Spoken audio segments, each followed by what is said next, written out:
All right, you out there in the television audience, tell me what the oldest course in the world is.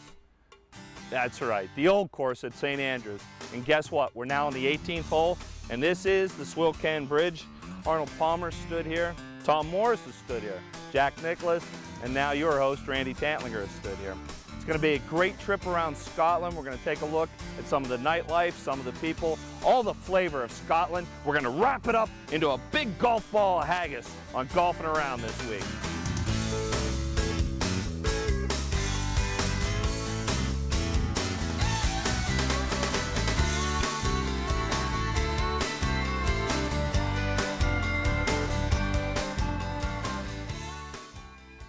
All right, let's get things kicked off the Scottish way. What trip to St. Andrews wouldn't be, well, perfect without yours truly wearing a kilt? Let's go inside and get fitted up. And yes, I will be wearing something underneath. Maybe a blue ribbon. All right, I'm getting ready to go into battle. The girls here at the Kirkwine House are nice enough to get me all fitted up. Great establishment when you're here in St. Andrews. I mean, I feel like I'm royalty or something, but we all know I'm the court jester. So, how's it going down there, ma'am? All right, I'm just getting your shoes tied up. Good. She's doing a great job. You want to come home with me? No, I don't think so. Right. All right.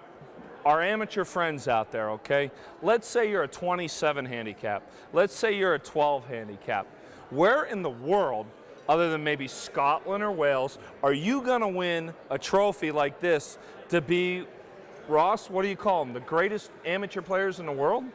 Yeah, these basically are, well, they're the International Pairs World Champions, and we've had over 500,000 people physically playing this tournament today. Over 72% of the golfing nations and all golfers worldwide are represented in this tournament by the national champions actually here today.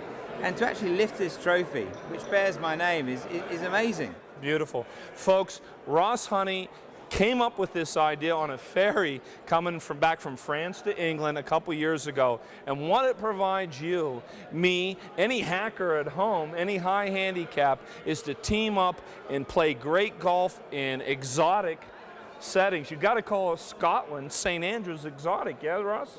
Well, yeah, absolutely. But I think one of the things about international pairs, it's a really simple concept. You play one round of golf, you win that event, you go through the national final, you win at the national final, you qualify to represent your country in the world final. And that's it. You pay a one-off entry fee, which in the States is $25, and that's it. Away you go. Right. Folks, it is truly the Olympics of amateur golf. I want you to check out the website, which is www.internationalpairs.com. Right. Now let's take a look at some of the footage here at St. Andrews, home of the World Finals of the International Pairs. Right.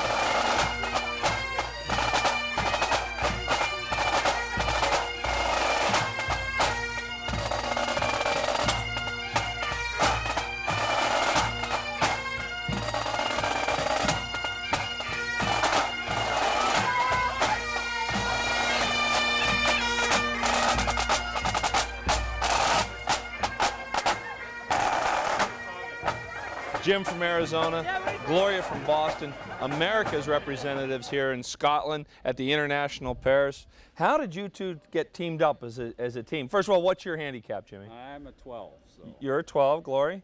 22. A 22. What a competition for you guys to compete as a team and potentially win the World Championship. So what's the best thing about this competition, Gloria?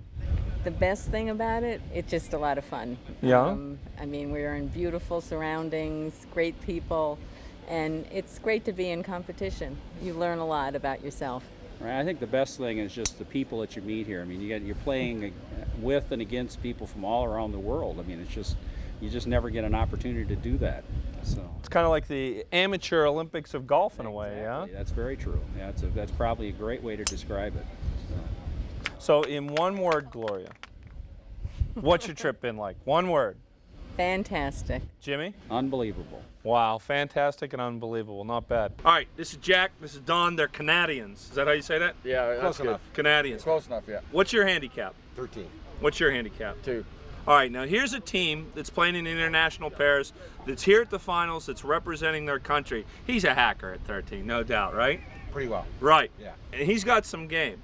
these guys have teamed up, and now this tournament's giving you a chance to first of all, play in the home of golf, St. Andrews. What do you like best about international pairs?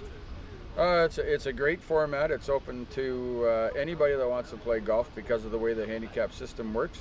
And whether you're male, female, or juniors, it's a great opportunity for anybody. For $25 is what we paid to get in, and here we are over at in Scotland at the home of golf. So it's just been a great experience. The hospitality over here has been great, and Don and I are looking forward to going back to defend our Canadian Championship title in September. Right. And hopefully we'll be back again next year. Yeah. Now, Don, how did you get involved in golf? When did you start playing? Oh, about 30 years ago. Yeah? Yeah. And you're only still 13? Yeah, it's a pretty tough. It's a tough game. I've been playing for 13 years, and I'm a 37 handicap. And so I'm going to team up with him next year. Yeah, no, actually, you want Don as a partner right now. He played the best of the two of us the whole week. Is that right? Yeah. That's good. So anyway, Don, and we'll be back to more golfing around in a second.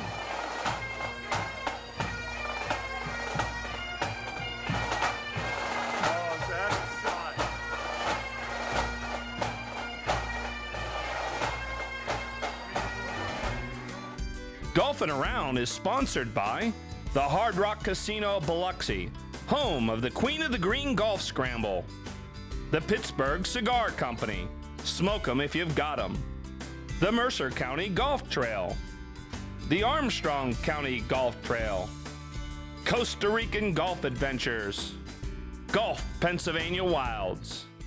Hi, I'm Mike Woodcock. Welcome to St Andrews Links. This is our castle course, the 7th course at the home of golf.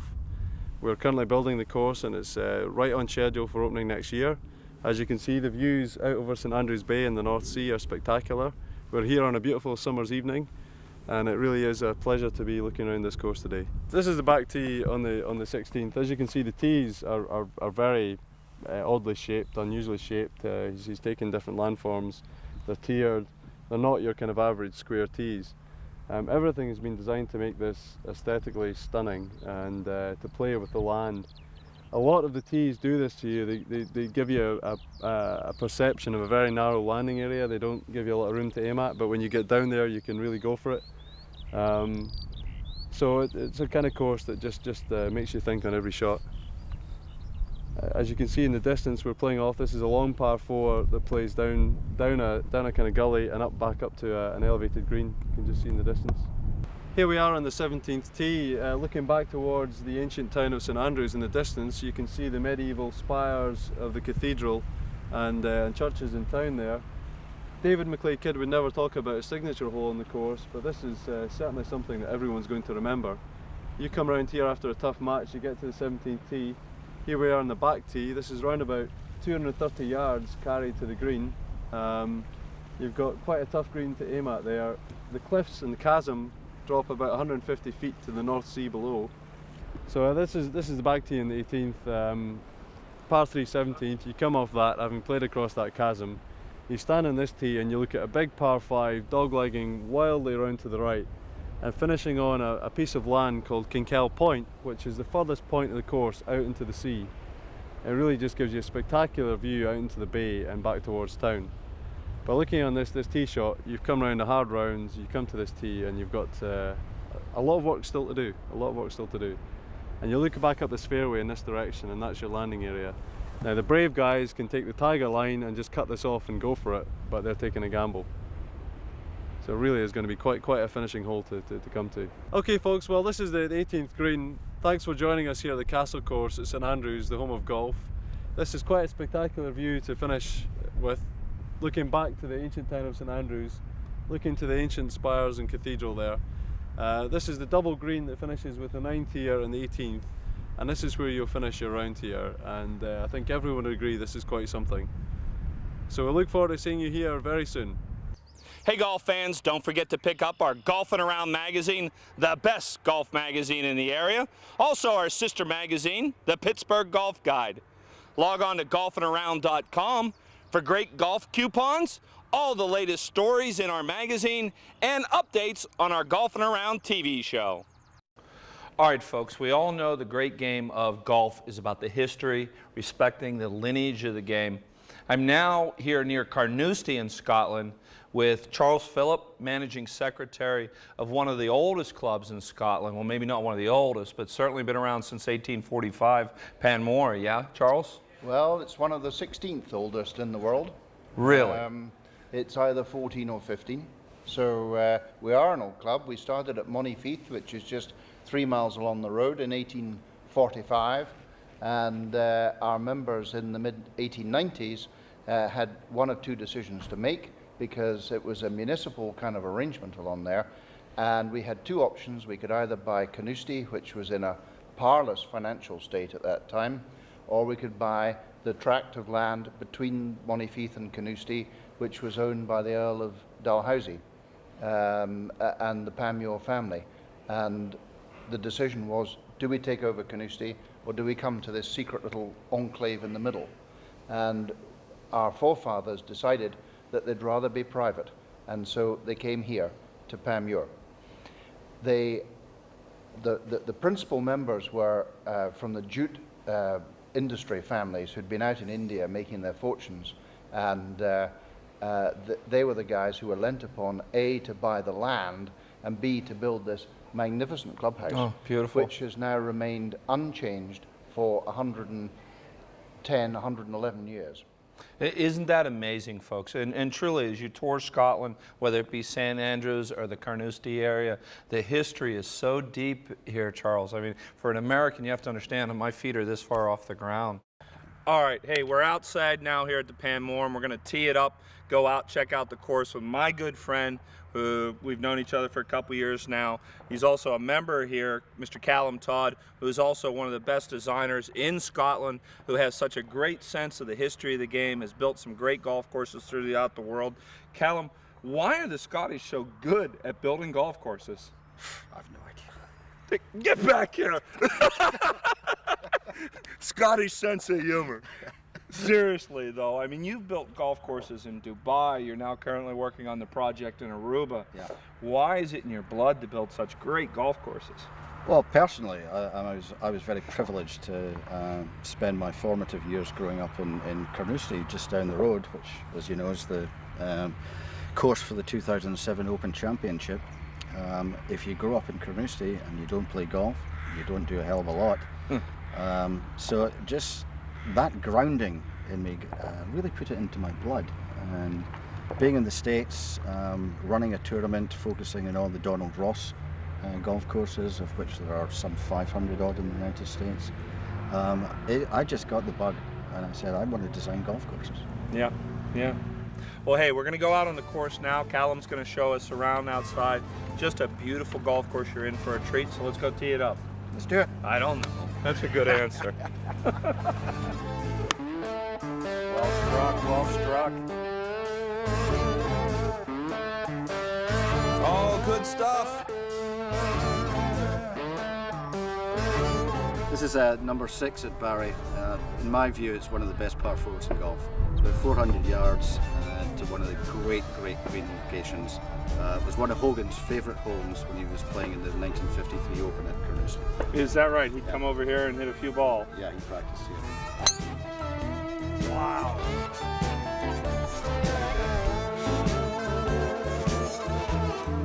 All right, folks, I've found my way into a famous Scottish pothole. This is a pothole is what you call them, yeah? Pot bunkers. Pot bunker, okay. We got holes in the road in Pittsburgh. They would call them, they look like this, actually. All right, Callum, how do I play this out and up? You want to dress the ball, you want to keep your stance very open. Mm-hmm. You want to keep the club face very open. And you just want your club face and your swing to follow the plane of your body. So you're open, the club face goes open. But because the club face is open, it'll actually come square on the ball and follow through. Great. You have to follow through the ball. Great. Can you keep an eye on this for me? Oh, that'd be great. Wonderful. Go ahead.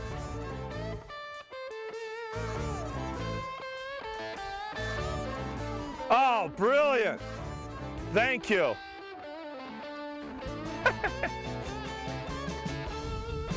There you go, sir.